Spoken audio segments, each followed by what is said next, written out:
সুপ্রিয় দর্শক, আপনাদের সকলকে আমন্ত্রণ জানাই আমাদের আজকের পাবলিক টক দেখার জন্য। সবাইকে শুভেচ্ছা। আসসালামু আলাইকুম। আজ আমাদের সাথে যুক্ত হয়েছেন সম্মানিত অতিথি হিসেবে জনাব ওয়াদুদ ভূঁইয়া, সাবেক সাংসদ, বাংলাদেশ জাতীয়তাবাদী দল, চেয়ারম্যান পার্বত্য চট্টগ্রাম উন্নয়ন বোর্ড এবং সভাপতি খাগড়াছড়ি জেলা। একই সাথে জনাব ওয়াদুদ ভূঁইয়া যুক্ত রয়েছেন কর্মসংস্থান বিষয়ক সহ সম্পাদক কেন্দ্রীয় কমিটির বাংলাদেশ জাতীয়তাবাদী দলের সাথে। জনাব ওয়াদুদ ভাইয়া, আপনাকে স্বাগত আমাদের সাথে যুক্ত হওয়ার জন্য। ধন্যবাদ। আমি শুরুতেই যে বিষয়টি নিয়ে আপনার সাথে কথা বলতে চাচ্ছি, সেটি আপনি দেখেছেন জনাব ওয়াদুদ ভাইয়া, যে সম্প্রতি বাংলাদেশে একটি তরুণদের রাজনৈতিক দল আত্মপ্রকাশিত হয়েছে, গঠিত হয়েছে জাতীয় নাগরিক পার্টি বা এনসিপি নামে। সেটি নিয়ে অনেক কথা ইতিমধ্যে বিভিন্ন মহলে চালাচালি হচ্ছে, আলোচনা হচ্ছে, সেটি নিয়ে সমালোচনা হচ্ছে। বিভিন্ন রাজনৈতিক নেতৃবৃন্দের সাথে বা দলের সাথে সেটি নিয়ে কখনো মতবিরোধ, কখনো একাত্মতা, বিভিন্ন বিষয় নিয়ে আসলে বিভিন্ন প্রসঙ্গ উঠে এসেছে। আপনি এই জাতীয় নাগরিক পার্টির বিষয়টিকে কিভাবে দেখছেন? এটি বাংলাদেশের জন্য সম্ভাবনার জায়গা, এবং একই সাথে দিয়ে এটি কি বিএনপির জন্য কোনো আশঙ্কার জায়গা ভবিষ্যতে?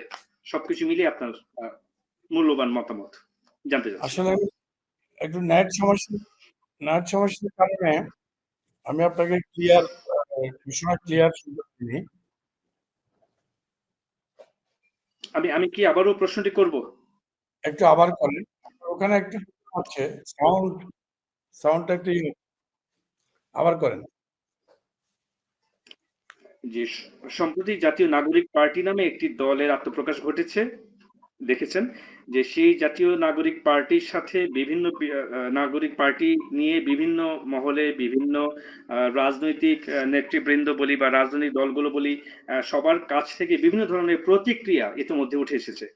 বিএনপি জাতীয় নাগরিক পার্টির এই আত্মপ্রকাশে কিভাবে দেখছে? এটি কি বিএনপির জন্য ভবিষ্যতে কোনো ধরনের শঙ্কার জায়গা কিনা? প্রধান প্রতিদ্বন্দ্বী দল হিসেবে আবির্ভূত হতে পারে এমন কোনো শঙ্কার জায়গা রয়েছে কিনা, কিংবা বিএনপির জন্য এটি কি কোনো ইতিবাচক কোনো দিক কিনা? নতুন আরেকটি দলের আত্মপ্রকাশ হয়েছে, এটিও ভবিষ্যতে রাজনৈতিক সমীকরণে বা মেরুকরণে অন্য একটি মাত্রা যোগ করতে পারে। ধন্যবাদ। জাতীয় নাগরিক পার্টি যেটা গঠিত হয়েছে, এটা আমরা ওদেরকে ওয়েলকাম জানাই, স্বাগতম জানাই। কারণ বাংলাদেশে আমরা গণতন্ত্র সুসংহত হোক, এটাই আমরা চাই। তো গণতন্ত্র সুসংহত করতে হলে বেসিক্যালি রাজনৈতিক দলের ভালো রাজনৈতিক দলের উপস্থিতি প্রয়োজন। সেই হিসাবে আমাদের দেশে ওভাবে রাজনৈতিক দল কম, সেই হিসাবে তরুণরা আসছে, এটা খুব ভালো। এটা আমাদের জন্য কোনো সংখ্যা না। আমরা মনে করি রাজনীতিতে ওরা একটা আগমন ঘটেছে, স্বাগত জানাচ্ছি, এবং এটা ভবিষ্যতের জন্য খুবই ভালো হবে। রাজনৈতিক প্রতিযোগিতার মধ্য দিয়েই রাজনীতির বিকাশ ঘটবে, গণতন্ত্র সুসংহত হবে, মজবুত হবে। তবে তাদেরকে আমরা বলবো, ওরা আমাদের ছোট ভাই, ওদের সংগঠনটা শিশু সংগঠন। আমরা অনেক বছর অনেক চড়াই উতরাই, অনেক অত্যাচার, নির্যাতন, নিপীড়ন সহ্য করে একটা দলের অনেক বছর পার করেছি। যেমন আওয়ামী লীগ অনেক বছর পার করে একটা ম্যাচিউর দল হয়েছিল। সেই দল তাদের ব্যর্থতার কারণে, তাদের অপকর্ম, তাদের ভুল, তাদের নির্যাতন নিপীড়নের কারণে আজকে তারা ডেস্ট্রয় হয়ে গেছে।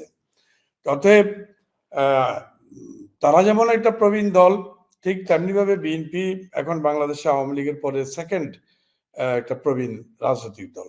আমাদের যেমন মানে রাজনৈতিক নির্যাতন নিপীড়নের অভিজ্ঞতা আছে, আমাদের তেমনি আমাদের সরকার পরিচালনার তিনবারের অভিজ্ঞতা আছে। এবং জিয়াউর রহমানকে সহ ধরলে আমাদের 4 বারের সরকার পরিচালনার অভিজ্ঞতা আছে। তো সেই হিসাবে আমরা মনে করি আমাদের জন্য নাগরিক পার্টি কোনো শঙ্কার কারণ নাই। ওরা আমাদের ছোট ভাই, আগাবে আস্তে আস্তে, আমরা ওদের শুভকামনা করি। ওরা আমাদের ছোট ভাই, শিশু একটা দল। তো তারা মাঝে মাঝে হয়তো ওভার এস্টিমেট করে ফেলছে। এটা তরুণ বয়সে সবাই একটু ওভার এস্টিমেট করে। তরুণ বয়সে যা হয়, আমরাও করেছিলাম অল্প বয়সে ব্যক্তিগত জীবনে। আমাদেরও মনে হয়েছে বিশ্ববিদ্যালয়ে পড়েই মানে কি বাংলাদেশ জয় করে ফেলেছি। আমরা যখন বিশ্ববিদ্যালয় থেকে বেরোলাম তখন মনে হয়েছে যে আমার উপরে তো কোনো নাগরিক নাই, আমি তো বিশ্ববিদ্যালয় থেকে বেরিয়ে আসছি, অতএব আমার উপরে বাংলাদেশ আর নাগরিক কে? এরকম একটা অনুভূতি বিশ্ববিদ্যালয়ের তরুণদের বা ছাত্রদের একটা কাজ করে একটা বয়সে। এখন এই দলটির যারা নেতৃত্ব দিচ্ছে তাদের সেরকমটি একটি কাজ করছে, যার কারণে তারা একটু বেশি ওভার স্টিমিট করছে, অন্যদেরকে হেয় করছে, অন্যদেরকে একটু অবহেলার চোখে দেখছে। এটা আমরা মনে করি ওদের কাটিছি বহির্ভূত সভ্যতা বিবর্জিত আচরণ হচ্ছে। ইদানিং আমরা দেখলাম যে গত কয়েকদিন আগে 14 জন ওদের সমর্থিত লোকজন চাঁদাবাজির দায়ে গ্রেপ্তার হলো ঢাকা শহরে। বিভিন্ন জায়গায় ওদের লোকজন এখনো সমন্বয়ক বলে চাঁদাবাজি সহ প্রশাসনের প্রভাব বিস্তার করার চেষ্টা করছে। তো এইগুলাতে হবে কি, ওদের যে মানে উত্থানটা সুন্দর হবে না। ওদের উত্থানটা শুরুতেই ওদের উত্থানটা আপনার হয়ে যাবে, ভঙ্গুর হয়ে যাবে। কারণ যে কোনো আপনার প্রাকৃতিক লতা পাতা লিকলিকি করে উঠলে যেমন আস্তে করে পড়ে যায়, ঠিক এই অবস্থাটা হওয়ার আমরা সম্ভাবনা দেখছি। যদিও আমরা নাগরিক পার্টি এভাবে উত্থানটার পরিণতি এভাবে হোক, পড়ে যাক, ভেঙে যাক, এমন কিছু আমরা আশা করি না। আমরা চাই যে তারা এগিয়ে আসুক, তারা আমাদের ভবিষ্যৎ। সারা জীবন তো আর আমরা বেঁচে থাকবো না, আমাদের পরবর্তী প্রজন্ম তো তারাই তো দেশ চালাতে হবে, রাজনৈতিক দলকে চালাতে হবে, দেশকে গণতন্ত্রকে সুসংহত করতে হবে। অতএব আমরা এইভাবে দেখছি।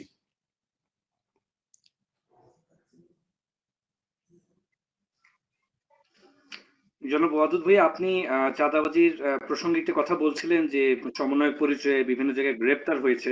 তো একই প্রসঙ্গে যদি আমি আসি তাহলে দেখা যাচ্ছে গণঅভ্যুত্থান পরবর্তী বাংলাদেশে আহ, এখনো কোনো নির্বাচন অনুষ্ঠিত হয়নি। কোনো দল নির্বাচন জয়ী হয়ে সরকার গঠন করেনি। এমন একটি অবস্থায় মুক্ত হবার পরে গত সরকারের জায়গা থেকে এই আন্দোলনের মধ্য দিয়ে বিএনপির বিরুদ্ধে বেশ কিছু বিষয় ইতিমধ্যে গণমাধ্যমে প্রকাশিত হয়েছে। আপনি দেখেছেন অনেক সংবাদ, চাঁদাবাজির সংবাদ, বিচ্ছিন্ন অনেকগুলো ঘটনা, বিভিন্ন জায়গায় দখলবাজি, ফুটপাত দখল, বিভিন্ন জায়গায় যে জোরপূর্বক মানুষের গরু ছিনিয়ে নিয়ে আসা, এরকম অনেক ধরনের নানা ঘটনা সংঘটিত হয়েছে। বিএনপি বা তাদের অঙ্গ সংগঠন যারা আছে, এরকম বিভিন্ন নেতৃবৃন্দের বিরুদ্ধে। সেই বিষয়টিকে আপনি কিভাবে দেখবেন? এখনো তো নির্বাচন হয়নি, ক্ষমতার কোনো অবস্থায় বিএনপি যায়নি। এ বিষয়ে আমার কথা হলো, বিএনপি একটা বিশাল দল। তৃণমূলে ছড়িয়ে ছিটিয়ে অনেক মানুষ, লাখো লাখো কোটি কোটি মানুষ বিএনপির সাথে আছে। সেখানে বিএনপির নাম ব্যবহার করে বিএনপির ছদ্মবেশে অনেকে অনেক অপকর্ম করতে পারে। এর সাথে বিএনপি কোনোভাবে জড়িত নয়। আমাদের ভারপ্রাপ্ত চেয়ারম্যান তারেক রহমান বিভিন্নভাবে এটাকে নির্দেশ দিচ্ছে যাতে আমরা আমাদের লেভেল থেকে আমরা জেলাগুলোকে, শহরগুলোকে আমরা নিয়ন্ত্রণ করছি যে যে এই সকল অপকর্ম থেকে যেন বিএনপি নেতাকর্মীরা দূরে থাকতে পারে। সেই হিসেবে বিএনপি নেতাকর্মীরা দূরে আছে। যে অভিযোগগুলো বিএনপির বিরুদ্ধে আসছে, প্রথম দিকে ছোটখাটো কিছু থাকতে পারে, ওগুলা বিশৃঙ্খল বা বিক্ষিপ্ত বিচ্ছিন্ন কিছু ঘটনা, কিন্তু সুসংগঠিতভাবে এরকম কোনো চাঁদাবাজি বা অন্যায়, জুলুম বা গরু নেওয়া বলছেন, এগুলা ঘটে নাই। তবে ধরেন 15 বছর 16 বছর আগে বিএনপির জায়গা যে আওয়ামী লীগ দখল করে অবৈধভাবে রেখেছে, সেই বিএনপির কোনো কর্মী বা কর্মীর পরিবার যদি তার জায়গায় ফেরত নিতে যায়, এটা কোনো দখলের পর্যায়ে পড়ে না। আর দখল করেছিল আওয়ামী লীগ। আওয়ামী লীগ চলে যাওয়ার পরে, যেহেতু আওয়ামী লীগ আমলে কথা বলতে পারে নাই, স্বাধিকার ছিল না, মানে কথায় কথায় মার ধর খুন গুম ছিল, মানুষ নীরবে সহ্য করেছে। এখন হয়তো সুযোগ পেয়েছে, যার কারণে তারা তাদের হারানো জমি বা হারানো গরু, নিয়ে যাওয়া গরু বা মানে খামার, এগুলো হয়তো তারা দখল করার বা পুনরুদ্ধার, দখল বলা যাবে না, পুনরুদ্ধার করার চেষ্টা করেছে। এটা কোনো বিষয় না বিএনপির বিরুদ্ধে, এটা একটা সাজানো বিএনপির প্রতিপক্ষ, বিশেষ করে আওয়ামী লীগ যারা দূরে আছে, পালিয়ে আছে, বসে আছে, 5 স্টার হোটেলে ঘুমাচ্ছে, বিভিন্ন জায়গায় ভালো ভালো জায়গায় টাকা খরচ করে ঘুমাচ্ছে, তারা হয়তো না, তারা এই সকল অপবাদ অপপ্রচার ছড়াচ্ছে। এটা আওয়ামী লীগ পতিত সরকারের একটা কাজ, কারণ ওদের আর কোনো কর্ম নাই, ওরা বেকার, কিন্তু ওদের অনেক পয়সা, তারা এই কাজগুলো করছে। পাশাপাশি দেখেন, এরকম অভিযোগ জামাত ইসলামের বিরুদ্ধে আছে। যেমন জামাত ইসলাম ইসলামী ব্যাংক লুট করতে দখল করতে গেছিল, দখল করেছে। জামাত ইসলাম আপনার বিভিন্ন শহরে বিভিন্ন জেলায় অনেকগুলো ব্যবসায়িক প্রতিষ্ঠান একদম প্রথম এক সপ্তাহের মধ্যে দখল করে ফেলেছে। জামাত ইসলামের অনেক ছাত্র শিবির অনেক ছেলে পেলে আপনার চাঁদাবাজি করছে, এবং প্রথম দিকে এটাও দেখা গেছে যে শিবিরের ছেলেরা যা চাঁদাবাজি করছে সেটার নাম দিয়ে দিচ্ছে আমরা বিএনপির পক্ষ থেকে আসছি। এভাবে বিএনপির জনপ্রিয়তাটাকে আপনার করার জন্য, ছোট করার জন্য, জনপ্রিয়তাটাকে খাটো করার জন্য জামাত শিবির পাশাপাশি এই বৈষম্য বিরোধী ছাত্র এরকম অনেকেই জড়িত আছে অপপ্রচারে। আবার কেউ কেউ এটাও বলে যে বৈষম্য বিরোধীদের একাংশ আর জামাত এরা একই, পরস্পর ভাই, একই পরিবারের বা একই মানুষের দুটি দোকান। এটা জামাত ইসলাম তাদের আরেকটি দোকান খুলেছে। এভাবে দোকান বলতে আমি রূপ করতে বলছি, আমি ওটাকে দোকান বলছি না, রূপ করতে বলছি, যে একটা মালিকের দুইটা দোকান থাকতে পারে না, ওরকম কেউ কেউ কারো কারো মন্তব্য যে জামাত ইসলাম যেমন দখল করেছে ঠিক তেমনি ভাবে তারা একটু পাওয়ার এক্সারসাইজ করার জন্য বৈষম্য বিরোধী বা সমন্বয়কের নাম দিয়ে তারা আলাদা একটা প্ল্যাটফর্ম তৈরি করে তাদের ক্ষমতা জায়েজ করার চেষ্টা করেছে। তো এটা আমি তাদের বিরুদ্ধে যে প্রচারগুলো আছে সব সর্বাঙ্গীনভাবে সত্য মনে করি না। তারা যে লুটপাট দখল করেছে নীরবে নিভৃতে, এটাও আলোচনা আছে। তারা অনেকেই যেমন আওয়ামী লীগের সাথে ছিল, এতদিন আওয়ামী লীগের সাথে সচিবালয় ছিল আওয়ামী লীগের ব্যানারে, তারপরে বিভিন্ন কমিটিতে বিভিন্ন এলাকায়, ইভেন ঢাকা বিশ্ববিদ্যালয়ের ছাত্র শিবিরের সভাপতি সেক্রেটারি দুজনই আমার এলাকার। তারা কিন্তু 4 তারিখ 5 তারিখ পর্যন্ত তারা ছিল ছাত্রলীগ, 6 তারিখ থেকে তারা হয়ে গেল জামাত শিবিরের সভাপতি সেক্রেটারি। তো এটা হয়তো তাদের রাজনৈতিক কৌশল হতে পারে, তারা আওয়ামী লীগের আঁচলের তলে এতদিন লুকায় নিজেদেরকে হয়তো রক্ষা করেছে, এখন তারা তাদের নতুন রূপ ধারণ করেছে। আমরা তো সেটা করিনি, আমরা তো বিএনপি বলেছি, নির্যাতিত হয়েছে, জেল কেটেছি, নির্যাতিত না হওয়ার জন্য আওয়ামী লীগের শেখ হাসিনার আসলের তলে আমরা যাইনি, এবং 6 তারিখ থেকে আমরা বিএনপি সাজি নেই। আমরা 15 বছর ধরেই আন্দোলন করে যাচ্ছি। আমরাই বিএনপির আন্দোলন করে খুন গুম আত্মত্যাগ করে আমরা কিন্তু আওয়ামী লীগের কোমর ভেঙে দিয়েছি, এবং কোমর ভেঙে দিয়ে আমরা সমগ্র জাতিকে একত্রিত করার অপেক্ষায় আমরা আমরা আমাদের মুভমেন্ট গুলো চালিয়েছি। তখন কিন্তু জামাত শিবিরকে আমাদের আন্দোলনে পাওয়া যায়নি, সরকার বিরোধী আন্দোলনে পাওয়া যায়নি, দেখা যায়নি। তো আমরা টার্গেটই ছিল যে জনগণকে নামানো।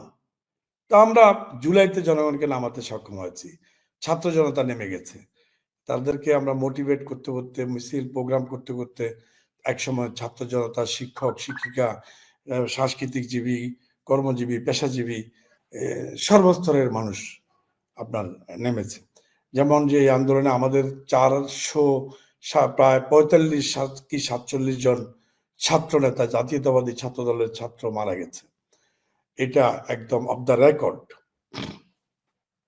অতএব রেকর্ডেড, এটা দালিলিক প্রমাণ আছে। অতএব এখানে বিএনপিকে কোনোভাবে খাটো করার সুযোগ নেই। হয়তো বিএনপিকে খাটো করার জন্য এই সকল অপবাদ দিচ্ছে, তো সেই সকল অপবাদ তো জামাতের বিরুদ্ধে আছে, আপনার বৈষম্য বিরোধী অথবা সমন্বয়কদের বিরুদ্ধে আছে। এগুলো থাকে রাজনীতিতে, এগুলো থাকে, জনগণই যাচাই করে নেবে, ঠিক করে নেবে কোনটা সঠিক, কোনটা সত্য, কোনটা মিথ্যা। আমি মনে করি, আমি এইভাবে দেখছি বিএনপির বিরুদ্ধে অভিযোগগুলো। এক্ষেত্রে আমি একটু সম্পূরক বিষয় জানবো, সেটি হচ্ছে আপনি বলছিলেন জনাব ওয়াদুদ যে আন্দোলনের সাথে বিএনপির একটি বড় সম্পৃক্ততা ছিল এবং আপনারা সফল হয়েছিলেন। আপনাদের লক্ষ্য ছিল জুলাইয়ের মাঝে আপামর জনসাধারণকে রাস্তায় নিয়ে আসা, সরকারের বিরুদ্ধে আন্দোলনকে চাঙ্গা করার জন্য। তাহলে গত 16 বছর বিএনপি তেমন লক্ষণীয় ভাবে রাজপথে কোনো ভূমিকা কেন রাখতে পারেনি? অনেকবার তো বিভিন্ন ধরনের কর্মসূচি আপনাদের কেন্দ্রীয় কমান্ড থেকে দেয়া হয়েছে, কেন্দ্রীয় নেতৃবৃন্দ দিয়েছেন। বিভিন্ন ঈদের পরে বিভিন্ন ধরনের কর্মসূচি ছিল বা ডেডলাইন ছিল, তারিখ ছিল। কি মনে হয় এখানে ব্যর্থতা ছিল নাকি এটিও আপনাদের কোনো রাখতে কৌশলগত কারণ? রাখতে পারে নাই বলতে এই কথাটা ঠিক না। আপনি একটা ঘর, একটা বিল্ডিং নির্মাণ করতে হলে আপনি একদিনে করতে পারবেন না। আবার একটা বিল্ডিং যদি ভাঙতে যান তা একদিনে ভাঙতে পারবেন না। আস্তে, আস্তে, আস্তে, আস্তে বিল্ডিংটাকে দুর্বল করে আপনাকে ভাঙতে হবে। যেহেতু এটা একটা ফ্যাসিস্ট স্বৈরাচার সরকার ছিল, তারা আন্দোলনকারীদের বুকে বন্দুক ঠেকিয়ে, মাথায় বন্দুক ঠেকিয়ে তারা গুলি করে হত্যা করেছে। অতএব সেখানে আমরা তো ১৫ বছর আন্দোলনে সাস্টেইন করেছি। আমরা আন্দোলনে সফল, হরতাল সফল হয়েছি, অবরোধে সফল হয়েছি। আমরা সর্বশেষ ৭ই জানুয়ারি ২৪ সালের নির্বাচনে আমাদের আহ্বানে ভোট কেন্দ্রে ২% ভোটার যায় নাই। তাহলে কি দাঁড়ালো? এটা কি আমাদের আন্দোলনের একটা সফলতা নয়? আমরা বিভাগীয় শহরে আমরা সমাবেশ করেছি হাজার, হাজার মানুষ নিয়ে। ঢাকায় লক্ষ, লক্ষ মানুষ নিয়ে তারুণ্যের সমাবেশ করেছি। আমরা প্রত্যেকটা জেলায়, জেলায় সমাবেশ করে বিক্ষোভ করেছি। এগুলো কিন্তু মানুষকে সাহস জুগিয়েছি আমরা। মানুষকে ভেঙে পড়তে দিই নাই। মানুষের কণ্ঠ যেভাবে ওরা স্তব্ধ করে দিয়েছিল সরকার, সেই কণ্ঠটাকে আমরা পুনরুজ্জীবিত করার জন্য আমাদের এই অনেক কর্মসূচি ছিল। আমাদের রোড মার্চ ছিল, লং মার্চ ছিল, বিভাগীয় সমাবেশ। আমাদের বিভাগীয় সমাবেশগুলোতে গাড়ি বন্ধ, স্টিমার বন্ধ, লঞ্চ বন্ধ, রেল বন্ধ করে দিয়েছে। তারপরেও আমাদের লোকের জনগণ বিভাগীয় সমাবেশগুলোতে ৩ দিন আগে গিয়ে হাজির হয়েছে। আপনি জামাত ইসলামের একটা প্রোগ্রাম দেখাতে পারবেন এরকম? বা অন্য কারো? অতএব একদিনে এটা আসেনি। জুলাইয়ের জন্ম হয়েছে ১৫ বছরের আন্দোলনের ফসল। অতএব আমি মনে করি এখানে বিএনপি সাকসেস। কিন্তু আমাদের নেত্রীকে কিন্তু আপনার আটক করে আমরা অবশ্যই সাকসেস। হরতাল, অবরোধ যা করে আপনি দেখেন যে এরশাদের মতো মানে জনভিত্তিহীন একটা সরকারকে আওয়ামী লীগের নেতৃত্বে ৮ দলীয় জোট, বিএনপির নেতৃত্বে ৭ দলীয় জোট, উম, তাকে ক্ষমতাচ্যুত করতে ৯ বছর লাগছে। তার কোনো জনভিত্তি ছিল না, তার কোনো কর্মী ছিল না।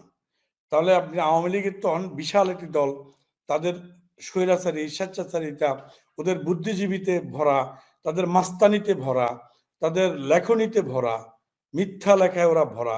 তারা সর্বস্তরে তারা কিন্তু মানে শক্তিশালী। ওরকম একটি দলকে আপনি একদিনে তো সরানো যাবে না। তো আমরা যদি সরাতে না পারি তাহলে জামাত ইসলাম পারলো না কেন? জামাত ইসলামের এত বড় বড় নেতাদেরকে যে ফাঁসি দিয়ে দিল, তারা তো কিছু করতে পারলো না। কেন পারলো না? তারা যদি এতই বাহাদুর হয়, এত বড় দল হয়, তারা কেন মানে আওয়ামী লীগের পশম একটা ছিঁড়তে পারলো না? এবং তাদের কেন জুলাই আন্দোলনে ওদের একটা মৃত্যুর সংখ্যা নাই, আহতের সংখ্যা নাই? এখানে আহত সাধারণ ছাত্র, আর হলো সাধারণ মানে পেশাজীবী, ধরেন শ্রমিক, সবজি ব্যবসায়ী, আর প্রায় ২০০+ শিশু, আর ৪৪৭ জন জাতীয়তাবাদী ছাত্র দল। তো জামাতের কয়টা মারা গেছে? অতএব এই আন্দোলন তো বিএনপির আন্দোলন। বিএনপির আন্দোলনে অন্যেরা অংশগ্রহণ করেছে। আমাদের কৌশল ছিল যে যে আমরা বিএনপির ব্যানারকে না নিয়ে আমরা ছাত্র জনতার ব্যানারেই আমরা পিছনে থাকব। আমাদের প্রতি নির্দেশনাই ছিল যে তোমরা সিনিয়র লিডাররা সামনে যেও না। তাহলে হয়তো কেউ কেউ ভাবতে পারে এটা বিএনপি আওয়ামী লীগের বিষয়। এটাকে সার্বজনীন করতে হলে বিএনপি পিছন থেকে কাজ করবে। ছাত্রদল, যুবদল, স্বেচ্ছাসেবক দলকে নির্দেশ দেওয়া হয়েছে পিছনে থেকে তারা লড়াই করবে, সংগ্রাম করবে। এবং বিএনপি সিনিয়র লিডারদেরকে নির্দেশ দেওয়া হয়েছে পিছন থেকে আমরা যা ব্যাকআপ দেওয়ার আমরা সব করব। সেই হিসাবে আমরা আন্দোলনে খাবারের যোগান দিয়েছি, পানির যোগান দিয়েছি। আমাদের যুব শ্রেণী, ছাত্র দল, যুব দল, স্বেচ্ছাসেবক দল, তারা সিরিয়াসলি লড়াই করেছে, সংগ্রাম করেছে, আহত হয়েছে। আমাদের কয়েক হাজার উন্ডেড আছে যারা এখনো হসপিটালে আছে। তথাপি এটা তো আমাদেরই আন্দোলন, এটা আমাদের আন্দোলনের ফসল। এবং আমাদের আন্দোলনে আমাদের ছাত্র ভাইয়েরা অংশগ্রহণ করছে। আমাদের আন্দোলনে ইউনিভার্সিটির শিক্ষক শিক্ষিকারা নেমে এসছে, সাংস্কৃতিক জীবীরা নেমে আসছে। অতএব তাহলে এক এটা কথায় তাহলে এক কথায় জনাব ওয়াদুদ আপনি বলতে যাচ্ছেন যে এই আন্দোলনের রূপকার হিসেবে যদি কারো নাম থাকে, কোন দলের নাম থাকে, তাহলে সেটি বিএনপির, বাংলাদেশ জাতীয়তাবাদী অবশ্যই দলের যেটি মূল রূপকার। বিএনপি বিএনপি তাই না? এবং বিএনপির সহযোগী দল, বিএনপি এবং বিএনপির সমমনা দলগুলোরই কৃতিত্ব, এবং এই আন্দোলনের প্রধান রূপকার জনাব তারেক রহমান, বিএনপির ভারপ্রাপ্ত চেয়ারম্যান জনাব তারেক রহমান। আপনি এই আন্দোলনটা ওদিনই সাকসেস হয়ে গেছে 24 সালের 7 জানুয়ারির নির্বাচনে, যখন 2% ভোটারও যায়নি, ওদিনই সরকারের কবর রচনা হয়েছে। দাফন করেছি আমরা জুলাই আগস্টে। জনাব ওয়াদুদ, আমি একটি বিষয় জানতে চাচ্ছিলাম, সেটি হচ্ছে আপনারা তো জামাত ইসলামীর সাথে একটি জোটে ছিলেন বিগত সরকারের সময়। যে সময়টি আপনারা বিরোধী কার্যক্রমে অংশগ্রহণ করেছেন, রাজনৈতিক কার্যক্রমে, তখন জামাতের সাথে একটি জোট ছিল। সেই জোটের অবস্থাটি এখন কেমন, কোন পর্যায়ে রয়েছে? এটি কি কৌশলগত কারণে জোট থেকে আপনারা সরে এসেছেন, নাকি জোট আছে কিন্তু জনপ্রকাশ্যে বলছেন না? বিষয়টি আসলে কি? না, জোটটা আসলে আগে ছিল, এখনো জোট অফিসিয়ালি ভাঙা হয়নি। কেউ বলেনি যে আমরা জোট ভেঙে দিয়েছি। তো এখনো জামাতের সাথে আমাদের সুসম্পর্ক আছে। এখন হয়তো যেহেতু দেশের ভিন্ন প্রেক্ষাপট তৈরি হয়েছে, আওয়ামী লীগ একটা শক্তি ছিল, সে শক্তি যখন বিতাড়িত হয়েছে, জামাত হয়তো ভাবছে যে আমরা আওয়ামী লীগের জায়গাটা দখল করতে পারি কিনা, আমার একটা ধারণা আর কি। কিন্তু আমরা মনে করি জামাত আমাদের বন্ধু শক্তি, সহযোগী শক্তি, সমমনা শক্তি। আমরা এক সময় তো একসাথে কাজ করেছি। হয়তো তারা 2 জন আসলে আমরা 100 জন আসছি। 2 জন তো তারা এসেছিল মিছিল মিটিংয়ে, 2 জন হলো তো এসেছে, আর কথা তো বলেছে, কৌশলগতভাবেও তো সাহায্য করেছে।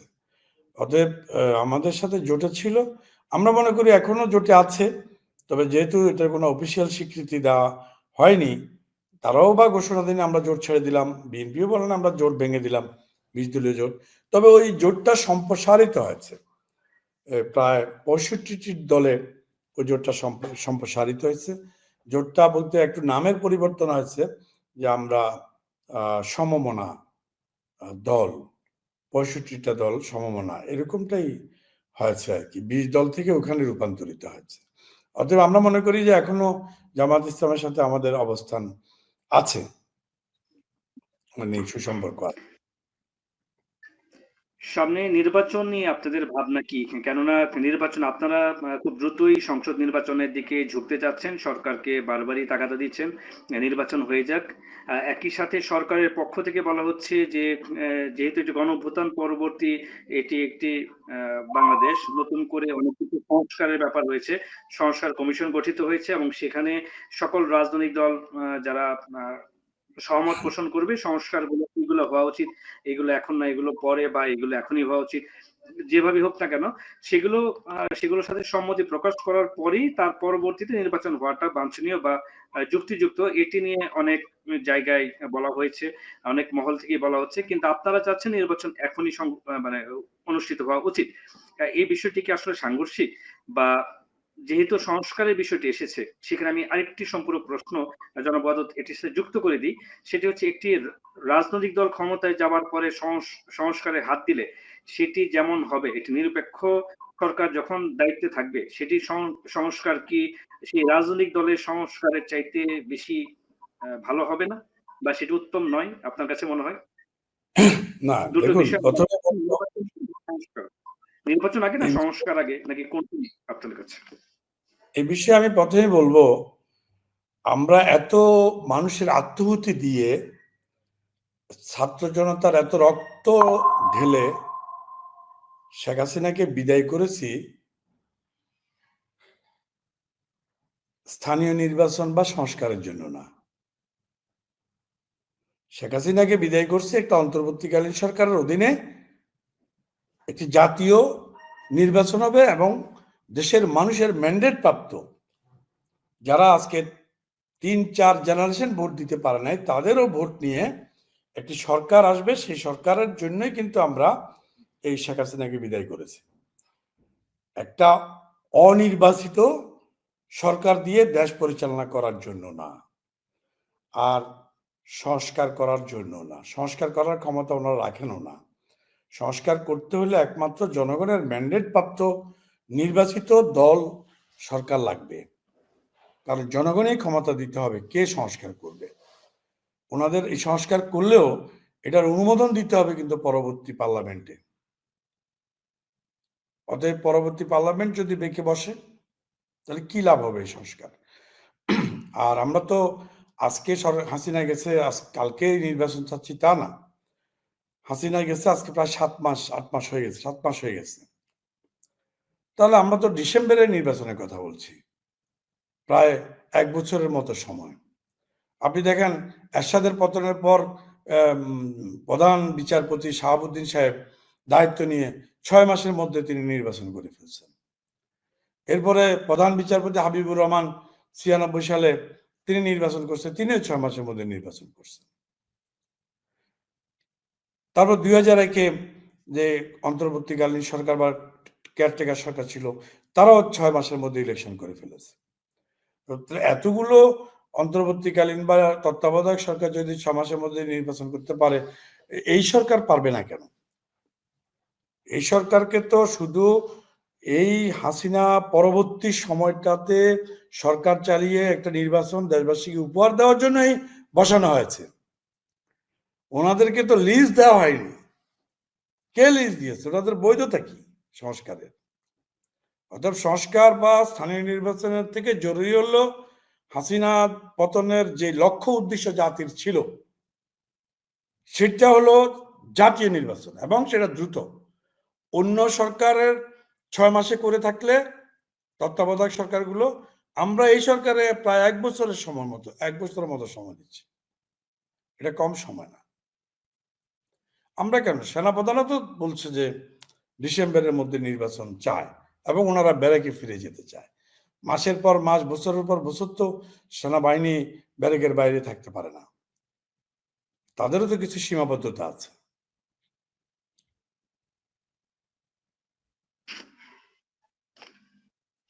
এক্ষেত্রে ছাত্রদের একটি বড় অংশ বা জাতীয় নাগরিক পার্টি যারা এবং এর বাইরে যারা সাধারণ ছাত্র, অনেক অনেক মহলে এটি নিয়ে কথা হচ্ছে। সেটি হচ্ছে যে তারা সবাই চাচ্ছে আগে সংস্কার হওয়া উচিত, শেখ হাসিনার বিচার, সংস্কার এবং পরবর্তীতে জাতীয় সংসদ নির্বাচন, এমন একটি বিষয় এসেছে।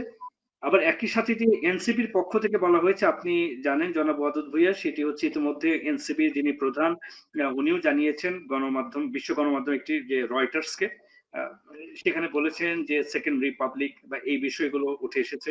এটি নিয়ে বেশ কয়েকদিন কথা হচ্ছে। 72-এর সংবিধান বাতিল, গণপরিষদ, তারপর জাতীয় সংসদ নির্বাচন, এই সমস্ত বিষয়গুলোকে আপনি একসাথে কিভাবে দেখেন? সেকেন্ড রিপাবলিক, 72-এর সংবিধান বাতিল, এই দাবিটা সমগ্র ছাত্রদের, বেশিরভাগ ছাত্রদের বলা যাবে না, কারণ মুষ্টিময় ছাত্রদের দাবি এটা। কারণ জুলাই বিপ্লব তো বলা যাবে না, অভ্যুত্থান, এটাকে তো বিপ্লব বলা যাবে না, গণ অভ্যুত্থান। বিপ্লব একটা ভিন্ন জিনিস, বিপ্লবের ব্যাখ্যা ভিন্ন জিনিস। বিপ্লব একটা সশস্ত্র লড়াইয়ের মধ্য দিয়ে যেটা আসে, আর এখানে সশস্ত্র কোনো লড়াই হয়নি, একতরফা অস্ত্র ব্যবহার করা হয়েছে। অতএব এটা একটা গণ অভ্যুত্থান, সকল রাজনৈতিক দলের সহযোগিতায়, দেশবাসীর সমর্থনে, ছাত্র জনতার লড়াইয়ে এই অভ্যুত্থান ঘটেছে। তো এই অভ্যুত্থানে যে সকল ছাত্র ছিল, এর মেজরিটি ছাত্র কিন্তু তারা ফরার টেবিলে চলে গেছে। সেখানে এই অভ্যুত্থানে আপনার ছেলে মেয়ে ছিল, আমার ছেলে মেয়ে ছিল, আমার পরিবার ছিল, আপনার পরিবার ছিল, আরেকজনের পরিবার ছিল, আরেকজনের ছেলে মেয়ে ছিল। বিশ্ববিদ্যালয়ে যে সকল শিক্ষক শিক্ষিকারা কথা বলেছে, আন্দোলনে নেমেছে, তারাও কারো না কারো ছেলে মেয়ে, মা বাপ।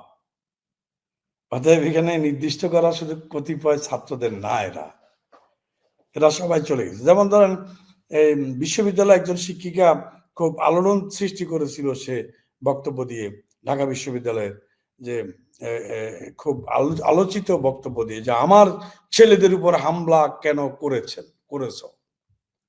এবং সেটা সোশ্যাল মিডিয়ায় খুব ভাইরাল ছিল। আমরা পরবর্তীতে জানি যে সেই মেয়েটা বিএনপির চেয়ারপারসনের উপদেষ্টা মনিরুল হক চৌধুরীর মেয়ে। তাহলে কি দাঁড়ালো? এই ছাত্রদের, সমষ্টি ছাত্রদের মধ্যে আপনার, আমার, ওর জামাতের, বিএনপির, বাম দলের, বাম ঘরানার, ইউনিয়নের বিভিন্ন দল বিদল সবাই ছিল। এখন ওখান থেকে মেজরিটি কিন্তু তাদের ফরার টেবিলে চলে গেছে, কারণ তাদের দাবি ছিল কোটা, চাকরির অধিকারের দাবি। চাকরির থেকে তারা কেউ কেউ এখন উপদেষ্টা হয়ে গেছে, চাইছে চাকরি, হয়ে গেছে উপদেষ্টা, আর বাকিরা সব টেবিলে চলে গেছে। এখন কারো কারো মধ্যে একটা লোভ মোহ ঢুকছে, সেজন্যই তারা বলছে যে ৭২-এর সংবিধান সংশোধন করে। আরে বাবা, ৭২-এর সংবিধান সংশোধন করতে হলে অবশ্যই করবে, জনগণ যাকে ভোট দিবে সেই করবে, অবশ্যই করা উচিত, দরকার হলে হবে। আর আপনার কি বললেন সেকেন্ড রিপাবলিক কি করি, হাউ ইট পসিবল? আমাদের রিপাবলিক তো একটাই, আমরা তো স্বাধীনতা যুদ্ধ করেছি। স্বাধীনতা যুদ্ধে শহীদ আমাদের দলের জনক শহীদ রাষ্ট্রপতি জিয়াউর রহমান নিজেই সম্মুখ যুদ্ধে লড়াই করে দেশ স্বাধীন করেছে, স্বাধীনতার ঘোষণা দিয়ে স্বাধীন করেছে। তাহলে আবার তো মানে মানে সেকেন্ড রিপাবলিকের কোনো স্কোপ নাই। সেকেন্ড রিপাবলিক কার সাথে কার? আমরা কি ভারত থেকে স্বাধীনতা অর্জন করেছি? আগে পাকিস্তান থেকে করলাম, এবার ভারত থেকে করলাম, এরকম কিনা? ব্যাপারটা তো এরকম না। হাসিনা তো বাংলাদেশি, আওয়ামী লীগের যারা এরাও তো বাংলাদেশি, এরা স্বৈরাচার ছিল, এরা সন্ত্রাস ছিল, এরা দুর্নীতিবাদ ছিল, এদের থেকে আমরা দেশকে উদ্ধার করেছি। এই জন্য সেকেন্ড রিপাবলিক হতে পারে না। অতএব আমি এই কথাগুলোর সাথে আমরা একমত হতে পারি না। ওরা হয়তো কাল ক্ষেপণ করার জন্য, সময় ক্ষেপণ করার জন্য, তারা মনে করছে যে সময় ক্ষেপণ করলে, নির্বাচন যদি সময় ক্ষেপণ করা যায়, 2-3-4 বছর পিছানো যায়, তাহলে তারা ম্যাচিউর হবে, তারা বড় হবে, তাদের ছোট ভাইরা বড় ভোটার হবে, তাদের দলটা ভারী করার সুযোগ সময় চাচ্ছে। এটা তো একটা অপকৌশল তাদের। আবার জামাতও ভাবছে যে আমরা হয়তো একটু সংঘবদ্ধ হব, আমরা তো এতদিন নিষ্ক্রিয় ছিলাম, আমাদের সাথে তো এখন 10টা আসন পাওয়ার এখনো সম্ভাবনা নাই, তাহলে আমরা যদি আরো 2-4 বছর সুযোগ পাই, আমরা মানুষকে মোটিভেশন করে আমরা একটু শক্তি অর্জন করব। এই জন্য ওই কতিপয় ছাত্র নেতা এবং বা মানে মানে মানে এই নাগরিক পার্টি এবং জামাতের কতিপয় নেতা এইসব চাচ্ছে। এটা শুধু নির্বাচনের নামে কালক্ষেপণ করার জন্য, নির্বাচনটা যাতে পিছিয়ে দেওয়া যায়। তো নির্বাচনটা পিছিয়ে গেলে তো দেশের আইন শৃঙ্খলা ঠিক থাকবে না, অর্থনৈতিক অবস্থা খারাপ হয়ে যাচ্ছে। মানে একটা সাস্টেইনেবল গভর্নমেন্ট যদি না আসে, এই গভর্নমেন্টের সাথে বিদেশিরা তো চুক্তি করবে না, বিদেশিরা তো এই দেশের এই গভর্নমেন্টের সাথে, অস্থায়ী গভর্নমেন্টের সাথে কোনো ইয়েতে যাবে না, লেনদেনে যাবে না। তাহলে তো মানে বৈদেশিকভাবে বলেন, দেশীয়ভাবে বলেন, অর্থনৈতিকভাবে বলেন, আমরা ক্ষতিগ্রস্ত হচ্ছি। তো এই সকল থেকে উত্তরণ ঘটাতে হলে, দেশে আইন শৃঙ্খলা সুষ্ঠু রাখতে হলে, আপনার দ্রব্যমূল্য স্থিতিশীল রাখতে হলে, বৈদেশিকদের সাথে বিদেশের সাথে বৈদেশিক নীতি যদি সচল রাখতে হয়, তাহলে সাস্টেইনেবল একটি গভর্নমেন্ট লাগবে। আর সাস্টেইনেবল গভর্নমেন্ট যতদিন আসবে না, ততদিন আমরা পিছিয়ে যাব। কারণ আওয়ামী লীগ অর্থনীতিকে এমন জায়গায় নিয়ে গেছে, ধ্বংস করে দিয়েছে, সেটার কিন্তু ঘানি টানছে এখন এই সরকার। ঘানি টেনে কাবার করতে পারছে না, কুলে উঠতে পারছে না, কারণ তারা তো রাজনৈতিকভাবে অভিজ্ঞ না, তারা তো রাজনীতি করেনি, যার কারণে তারা আইন শৃঙ্খলা ঠিক রাখতে পারছে না। এইভাবে তাদের কাছে থাকলে তো আস্তে আস্তে দেশ আরো তলানিতে চলে যাবে। সেই জন্যই দ্রুত নির্বাচনের মধ্য দিয়ে একটা সাস্টেইনেবল সরকার এবং জনগণের ম্যান্ডেট প্রাপ্ত একটা সরকার অতীব জরুরি বলে মনে করি। নির্বাচন নিয়ে আপনাদের জোটের কৌশল কি হতে পারে সামনে? এমনকি এমন অনেক কথাই শোনা যাচ্ছে যে নতুন যে দলটি গঠিত হয়েছে এনসিপি, জাতীয় নাগরিক পার্টির সাথেও আপনাদের কোনো জোট হতে পারে, কি সম্ভাবনা রয়েছে?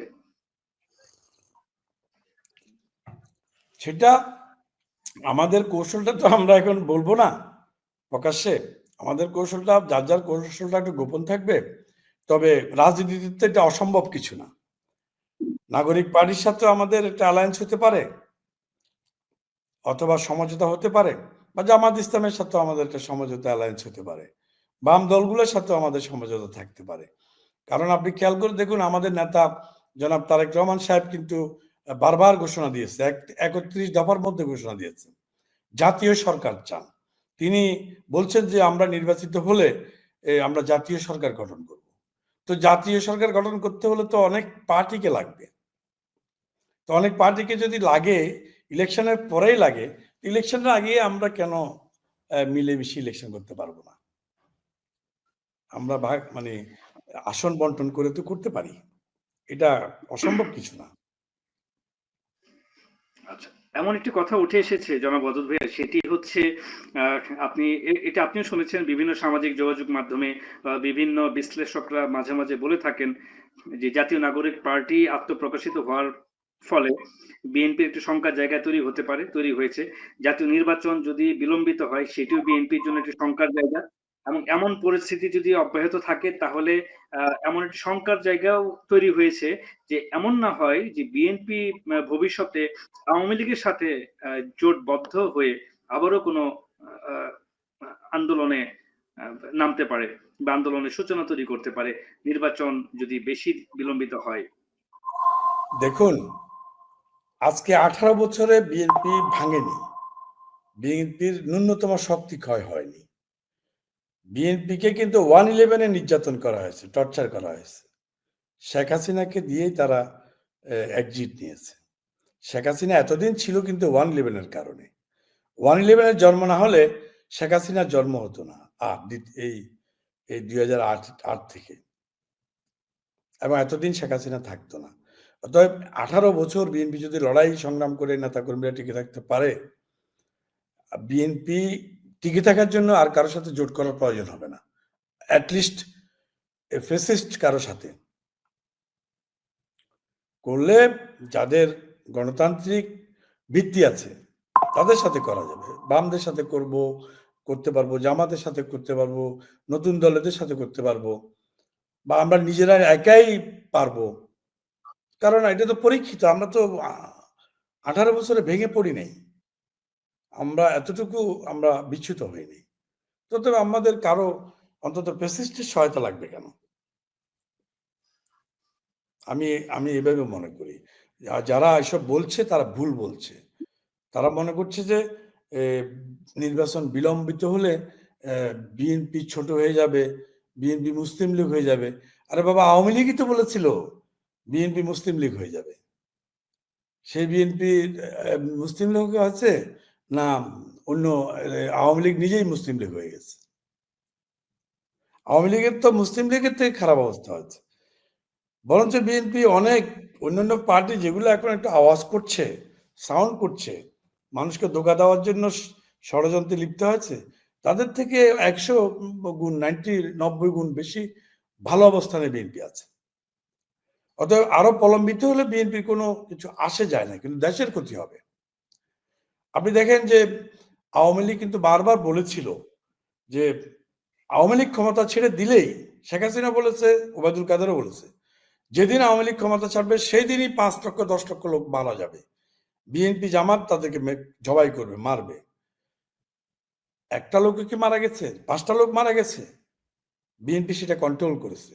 অসুস্থ নেত্রী বেগম খালেদা জিয়া সেদিন ভার্চুয়ালি ঢাকার বিশাল লক্ষ লক্ষ মানুষের সমাবেশে বলেছে যে শান্ত থাকুন, শান্ত থাকুন, শান্তি রাখুন আপনারা, এটা উনি অনুরোধ করেছে। যার কারণে তো 5টা মানুষও মারা যায়নি। কোথায় কি গরু চুরি হয়েছে, কোথায় কি কার 5 টাকা নিয়েছে? 15 বছর যে ওরা ঘুষি মেরে মেরে, লাথি মেরে মেরে বিএনপি জামাতের দোকান ব্যবসা বাণিজ্য কেড়ে নিচ্ছে, এটা কি ভুলে যেতে হবে? ভুলে যেতে পারবে মানুষ? যার দোকান কেড়ে নিছে তার দোকান সে ফিরে পাবে না? যার জমি দখল করেছে, যার বাড়ি দখল করেছে, যার ব্যবসা দখল করেছে, সে কি সে ব্যবসা করবে না? এটা কি দখল হবে? অতএব ওখানেই বিএনপি প্রমাণ করে দিয়েছে যে আওয়ামী লীগের কথা বা এখন যারা সমালোচনা করছে তাদের কথা ভুল। 5 লক্ষ তো দূরে থাক, 5 জন লোক মারা যায়নি। আর বিএনপি আরো 15 বছরের ক্ষমতার বাইরে থাকলে বিএনপি ন্যূনতম ক্ষতি হবে না, কিন্তু দেশের ক্ষতি হবে। আর আমরা ক্ষমতা যাওয়ার জন্য ইলেকশন চাচ্ছি না, আমরা চাচ্ছি সাস্টেইনেবল গণতন্ত্র। একটা মানে মানে গণতন্ত্রকে সুদৃঢ় করার জন্য আমরা ইলেকশন চাচ্ছি। সেখানে অন্য যে কোনো দলই তো আসতে পারে, জনগণ যদি চায় যে কাউকে দিতে পারে। আমরা জিতবো, আমরা সরকার যাব এই জন্যই আমরা নির্বাচন দাবি করছি না।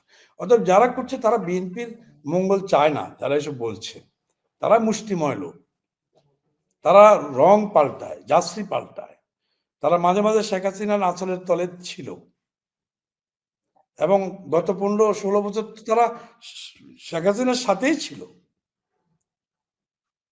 এখন তারা বিভিন্ন জায়গায় লিখালিখি করছে, তারা এটা পক্ষান্তর হাসিনার পক্ষে এটা লিখছে।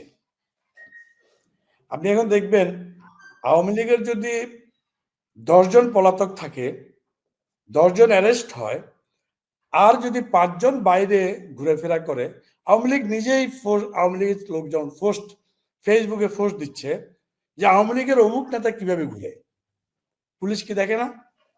অর্থাৎ সে নিজেও আওয়ামী লীগ স্বীকার করেই বলছে যে আমি যদি পলাতক থাকতে হয় তাহলে আমার সহকর্মী অমুক কিভাবে বাইরে থাকে। এতে করে পুলিশকে তারাই ইঙ্গিত করে দিচ্ছে, পুলিশ এবার ওই সোশ্যাল মিডিয়া দেখেই ওকে ধরতে যাচ্ছে। তো এটা কি? এটা হলো একটা ব্যক্তি স্বার্থের রাজনৈতিক কথা, যে আমার যখন নাক কাটা গেছে, আমার সহকর্মী ছাত্রলীগ যুবলীগের নাক কাটা যাক, আমি যখন অ্যারেস্ট হয়েছি জেল খাটবো, এরাও জেল খাটুক, আমি যখন পালিয়ে আসি এরা পালিয়ে থাকুক। তো ঠিক তেমনি ভাবে যারা এসব লিখছে তাদের কথা হলো আমরা যখন পাচ্ছি না, আমরা যখন সুবিধা করতে পারছি না, জনগণ যেহেতু আমাদের সাথে নাই, অর্থাৎ বিএনপিকে এইসব বলে টলে জনগণকে একটু বিভ্রান্ত করে বিএনপি জনপ্রিয়তা পেছানো যায় কিনা, কমানো যায় কিনা, এই জন্য বিভিন্ন নানা কৌশল তারা চালাচ্ছে। এসব দিয়ে লাভ হবে না এসব বলে, এবং এটা সঠিক হবে না। ধন্যবাদ। আমি একদম শেষের দিকে চলে এসেছি। দুটো বিষয় আমি জানতে চাইবো খুব ছোট করেই। একটি হচ্ছে আপনি জানেন যে বাংলাদেশে গণঅভ্যুত্থান পরবর্তী বাংলাদেশে অনেক ধরনের পরিবর্তন চারদিকে হচ্ছে।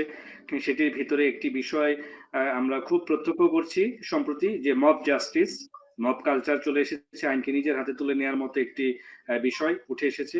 এই বিষয়টিকে আপনি কিভাবে দেখেন? এটি প্রতিরোধে আপনার দলের পক্ষ থেকে কি ধরনের ভূমিকা ছিল বা রয়েছে, এবং জনগণের এই ব্যাপারে কি রকম সচেতনতা অবলম্বন করা উচিত?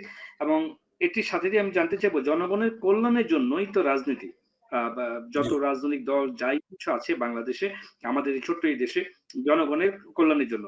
সেই কল্যাণের জায়গাটিতে রাজনৈতিক নেতৃবৃন্দ যারা থাকেন, রাজনৈতিক দল যারা থাকেন, যারা কখনো সরকারে থাকেন, কখনো বিরোধী দলে থাকেন, যেভাবেই থাকুক না কেন, যেই ফর্মেই থাকুক না কেন, সত্যিকার অর্থে জনগণকে ভালোবেসে, জনগণের কল্যাণের জন্য, জনগণের জন্য কিছু করার জন্য, জনগণের অধিকার আদায়ের জন্য রাজনৈতিক দলগুলো আসলে কতটুকু সচেতন আপনার কাছে মনে হয়? কেননা এখন সারা বিশ্বব্যাপী একটি পরিবর্তনের হাওয়া আছে।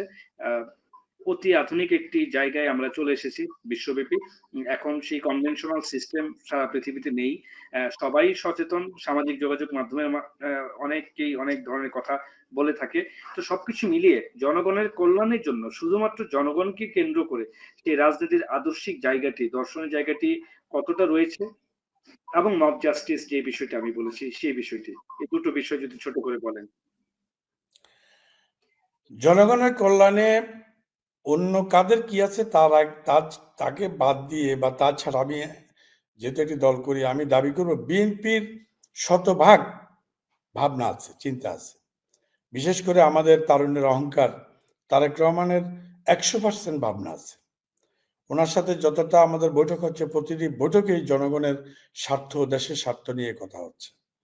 এবং ওনার এই যে দীর্ঘ প্রবাস জীবনে বা কষ্টের জীবনে, নির্যাতিত নিপীড়নের জীবনে উনি দেশের কথাই ভাবছেন, দেশের জন্য কাজ করছেন, কথা বলছেন, জনগণের জন্য কথা বলছেন। যেমন আমাদেরকে এই যে একটা শিশু ধর্ষণ হলো, তার বিচারের দাবিতে আমরা 12 ঘন্টা নোটিশে আজকে আমাদের মহিলা দল হাজার হাজার, সারা দেশে লাখো লাখো মহিলা রাস্তায় নেমেছে, ইয়েরও নেমেছে, অন্যান্য ছাত্র সংগঠন নেমেছে, নাগরিক পার্টি নেমেছে। যেমন আমার জেলাতে আজকে আমি দেখলাম আমাদের মহিলা নেমেছে প্রায় 5,000-এর মতো মহিলা নেমেছে, আর নাগরিক পার্টি তাদের নেমেছে মাত্র 20-30 জন মশাল নিয়ে। কারণ তারা যেহেতু এখন আমাদের ছোট ভাই, নতুন দল, শিশু দল, তাদেরকে তো এইটাও যথেষ্ট, তারা যে নেমেছে। তো অতএব অন্যান্য দলগুলো নিশ্চয় চায় ছোট ছোট বাম দলগুলো নিশ্চয় চায়, বা সকল দলই এই সকল বিচার চায়। তবে এই যে মুভ জাস্টিসের প্রসঙ্গ আসছে কেন? আসছে এই যে বর্তমান সরকার সাস্টেইনেবল না, ক্যাপাবেল না। কিন্তু এরা আরো বেশি দিন যদি থাকে তাহলে আরো বেশি এটা প্রখর হয়ে উঠবে, এই দাবি আরো কঠিন হয়ে দাঁড়াবে। তখন আইন শৃঙ্খলা পরিস্থিতি ঠিক থাকবে না, এবং যেটা সেনাপ্রধান সতর্ক করেছে সেদিকে যাবে। অতএব এই জন্যই জরুরি নির্বাচন প্রয়োজন।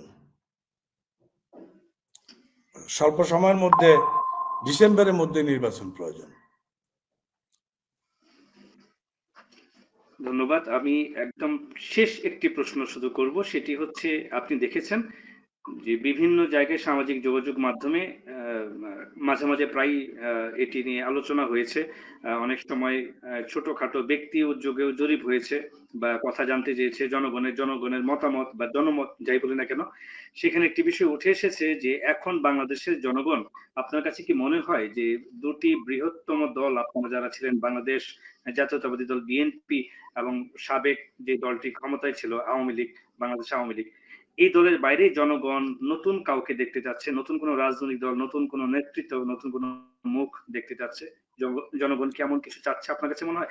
এমন কিছু কথা কিন্তু প্রকাশিত হয়েছে বিভিন্ন জায়গায় এটা বা বলা হচ্ছে কিছু বিভিন্ন। কিছু লোক চাইতে পারে, এটা চাওয়াটা তো অন্যায় না, এটা তো মানুষের অধিকার। মানুষ চাইতে পারে, যার যা পছন্দ। আমার একটা জিনিস পছন্দ হতে পারে, ওই জিনিসটা আপনার পছন্দ নাও হতে পারে। অতএব আমি মনে করি সেটা সীমিত সংখ্যক লোক হয়তো চাইতে পারে নতুন মুখ। আর এদেশের মেজরিটি লোকই আমার কাছে মনে হচ্ছে তারা বিএনপির উপরে নির্ভরশীল, বিএনপিকে তারা সমর্থন করছে এবং বিএনপিকে তারা চাচ্ছে। কারণ বিএনপির অভিজ্ঞ একটি দল, ত্যাগী একটি দল, পুরনো একটি দল। বিএনপির সাথে কোটি কোটি লোক জড়িত। বিএনপির বিরুদ্ধে লক্ষ লক্ষ মামলা, কোটি কোটি আসামি। আরেকটা দলে দেখেন বিএনপির কোটি কোটি আসামি। এই আসামিরা যদি ভোট দেয় বিএনপিকে, তাহলে তো বিএনপির সাথে অন্য কোনো পার্টি দ্বারের কাছে আসে না। নতুন মুখ তো দূরে থাক, নতুন মুখ যে আসবে না তা না, 2, 4, 5টা 7টা 10টা যে আসবে না তা না। আমাদের ক্যালকুলেশন এরগুলো। নতুন মুখ চাইতে পারে, চাচ্ছে, কেউ না কেউ চায়, চাইবে না কেন? আমরা সবাই তো নতুন জিনিস পছন্দ করি, আপডেট পছন্দ করি। আমি যে ডিভাইসটা ইউজ করছি, এই ডিভাইসটা আমি আপডেট ভার্সন আমি জন্য অপেক্ষা করেছি বা আমি নিয়েছি। এর আগে যে ভার্সনটা ছিল সেটা আমি দেখলাম যে না, এটা একটু ওল্ড ভার্সন হয়ে গেছে, এটা আমাকে পুরো পারপাস সার্ভ করছে না। তা আমার যদি ওল্ড ভার্সনটা যদি আমাকে ফুল ফেজের সাপোর্ট দিতে পারে, তাহলে কেন নয়? ধরেন এই যুগের একটা ছেলে ইন্টারনেট যদি ব্যবহার করতে পারে, আমাদের আপনার বয়সী একটা লোক কিন্তু ইন্টারনেট ওভাবে ব্যবহার করতে পারে না বা করে না। কিন্তু আমি কিন্তু ইন্টারনেটে, আমাকে দিয়ে উদাহরণ দিচ্ছি, আমি কিন্তু ইন্টারনেট, সোশ্যাল মিডিয়া বলেন, আপনার টক শো বলেন, আমি কারো সাহায্য নিই। আপনাদের এখানে ডিস্টার্ব হচ্ছিল আমি ঢুকতে, আমি ঢুকেছি, কারো সাহায্য নিয়ে নেই। তাহলে আমি তো এই তারুণ্যের যুগের সাথে আমি আছি, তাল মিলাতে পারছি। তো বিএনপি যদি এই তারুণ্যের নতুনদের সাথে তাল মিলাতে পারে, তাহলে বিএনপিকে কেন নয় পছন্দ করবে না? বিএনপি যদি তারুণ্যের সাথে, নতুনের সাথে, নতুন প্রজন্মের সাথে এদের ভাব, এদের চিন্তা ভাবনা, চাওয়া প্রত্যাশাকে যদি বিএনপি ধারণ করতে না পারে, তাহলে বিএনপিকে অবশ্যই চাইবে না। তবে আমি বিশ্বাস করি বিএনপি তারুণ্যের ভাবনাকে ধারণ করছে। তারেক রহমান নিজেই তো বারবার বলছে যে আমরা তরুণদের তাদের মানসিকতার দিকে আপনার ভাবেন, তরুণরা কি চায় ওইদিকে চিন্তা করেন। আমরা সেভাবে কাজ করছি, আমরা তরুণদেরকে নিয়ে যথেষ্ট কাজ করছি। তরুণদের চাওয়ার দিকে আমাদের মানে আছে, নজর আছে, আগের থেকে অধিক পরিমাণে আছে। কারণ তরুণরাই তো আমাদের আগামী দিনের ভবিষ্যৎ। ধন্যবাদ, ধন্যবাদ জনাব ওয়াদুদ ভাইয়া, আজকে আমাদের সাথে আপনার মূল্যবান মন্তব্য, মূল্যবান মতামত এবং বিশ্লেষণ তুলে ধরবার জন্য আমাদের আজকের এই অনুষ্ঠানে যুক্ত হয়ে আপনাকে অসংখ্য ধন্যবাদ, আমাদের সাথে কষ্ট করে এতক্ষণ থাকবার জন্য। আপনাদেরকেও ধন্যবাদ এবং দর্শকদেরকেও ধন্যবাদ। সুপ্রিয় দর্শক, আপনাদের সকলকে আবারও ধন্যবাদ জানাই আমাদের সাথে এতক্ষণ যুক্ত থাকার জন্য। আবারও দেখা হবে নতুন পর্বে, নতুন কোনো অতিথি নিয়ে এবং নতুন কোনো বিষয় নিয়ে। ততক্ষণ পর্যন্ত ভালো থাকবেন, সতর্ক থাকুন এ কামনা করি। শুভরাত্রি। সকলকে ধন্যবাদ।